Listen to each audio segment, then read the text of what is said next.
Depuis le début de son premier mandat, Donald Trump a profondément redéfini l'engagement américain au Moyen-Orient, privilégiant le désengagement militaire au profit d'une stratégie plus pragmatique.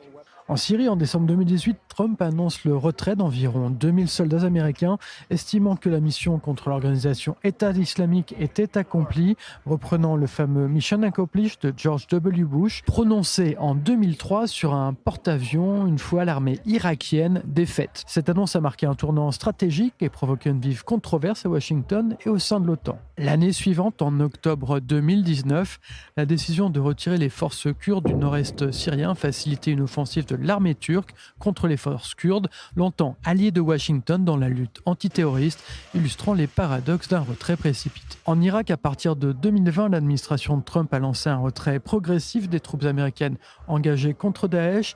Le nombre de soldats américains est passé de plus de 5000 à environ 2500 à la fin de 2021, transformant une présence de combat en une mission principalement d'entraînement et de conseil. Ce désengagement a atteint son point culminant cette semaine avec le transfert complet du contrôle de la base aérienne d'Ain al-Assad aux forces irakiennes, marquant la fin de l'ère des grandes bases américaines dans l'ouest du pays.